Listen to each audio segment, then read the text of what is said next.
ఇప్పుడు మనం ఏం అడుగుతున్నామో ఆయన ఏం మాట్లాడుతుండు. 2004 నుంచి 2014 రాష్ట్రంలో కేంద్రంలో రిపీట్ చేసిందా లేదా కాంగ్రెస్ పార్టీ? ఏం మాట్లాడుతుండ ఆయన? ఉమ్మడి ఆంధ్రప్రదేశ్లో భారతదేశంలో 2004, 2009 రిపీటెడ్గా 2 సార్లు కాంగ్రెస్ పార్టీ గెలిచి చూపించింది. అర్థం లేని వాదనలు అంత కోరుకుంటే 29 ఎట్లాగో తెలంగాణ గెలుస్తా కదా, అప్పుడు చూపిస్తా. కేంద్రంలో గెలుస్తాం కదా, అప్పుడు చూపిస్తా రాష్ట్రంలో కేంద్రంలో ఎట్లా గెలుస్తామో.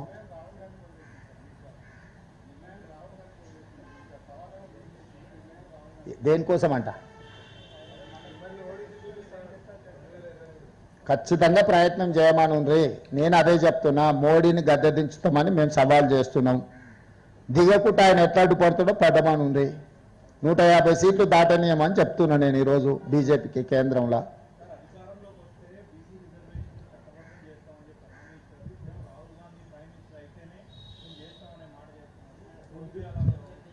అయ్యా, అధికారంలోకి వచ్చిన తర్వాత చేయాల్సిన ప్రక్రియలు చేసిన తర్వాత వారు నియమించిన గవర్నర్ గారు ఆ బిల్లులను ఆమోదించకుండా రాష్ట్రపతి ఆమోదం కోసం పంపించిండు.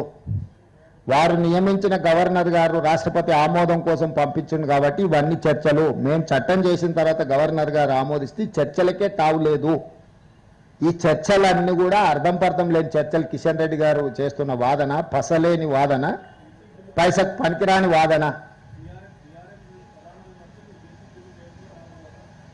ఇక నేను అదే చెప్తున్నా కదా, ఎవరిది డ్రామానో ఎవరిది నిజమో తెలంగాణకు వస్తే తెలుస్తుంది. వీళ్ళు ఢిల్లీలో కూర్చొని మాట్లాడితే ఏం తెలుస్తుంది?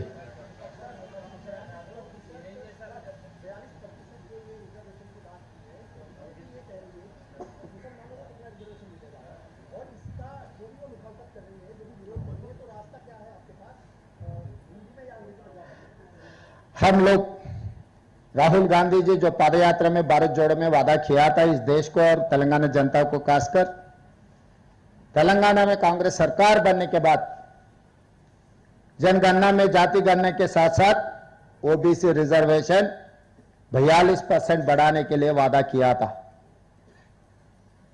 राहुल गांधी वादा को उम्मीद लेकर तेलंगाना जनता ने कांग्रेस सरकार बनाए। कांग्रेस सरकार बनते ही तुरंत पोन्नम प्रभाकर जी नेतृत्व में हम लोग 4 फरवरी 24 साल से लेकर 4 फरवरी 25 एक साल में सब प्रोसेस कर दे के बिल बना दे के गवर्नर को भेज दिए। एजुकेशन एम्प्लॉयमेंट 42%, पॉलिटिकल रिजर्वेशन इन लोकल बॉडीज 42%, 2 बिल बनाए। असेंबली में चर्चा किए, इनानमस रेजोल्यूशन पास हुई। BJP, BRS, MIM, CPI and government have accepted these 2 bills. हम लोग गवर्नर साहब को भेज दिए। राजभवन में जो पास होने का बिल थे वो राजभवन से प्रेसिडेंट भवन को आ गए। 4 महीने से हम इंतजार किए। राष्ट्रपति जी ये बिल पास किए तो हम चुनाव को जाने के लिए तैयारी किए और तेलंगाना हाईकोर्ट ने सितंबर 30 के अंदर चुनाव करने के लिए भी हम लोगों को आदेश दिए। इसीलिए हम लोग कोशिश किए। हम लोग राष्ट्रपति जी का अपॉइंटमेंट मांगे, हम लोग मोदी जी का अपॉइंटमेंट मांगे, कुछ नहीं मिल रहा है वहां से। उसके अलावा बहाना बोल रहे हम लोग ये रिजर्वेशन में मुसलमान रिजर्वेशन है इसीलिए हम लोग पास नहीं कर रहे हैं। मैं सीधा सीधा इन लोगों का सोच द्वारा, इन लोग पिछले सालों में क्या क्या किया हम लोग जनता को बोलना चाहता है।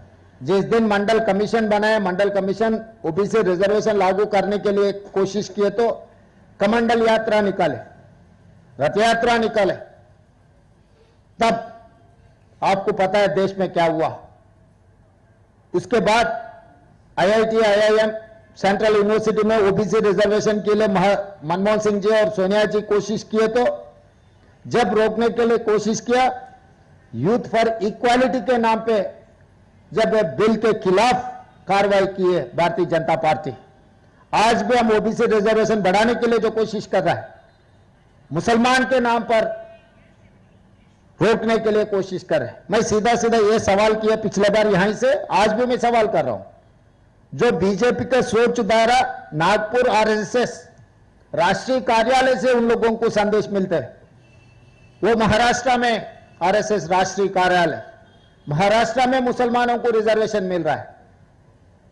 नरेंद्र मोदी जी जहां पर जन्म लिए गुजरात में मुसलमानों को रिजर्वेशन मिल रहा है। नरेंद्र मोदी जी ने एक पत्रकार को यह बयान दिया जब वो मुख्यमंत्री था, तब ओबीसी रिजर्वेशन मुसलमानों को लागू किए, वो खुद ने बयान दिया। आज उत्तर प्रदेश से नरेंद्र मोदी जी रिप्रेजेंटेशन कर रहे वाराणसी से, वहां पर भी मुसलमानों को रिजर्वेशन लागू है।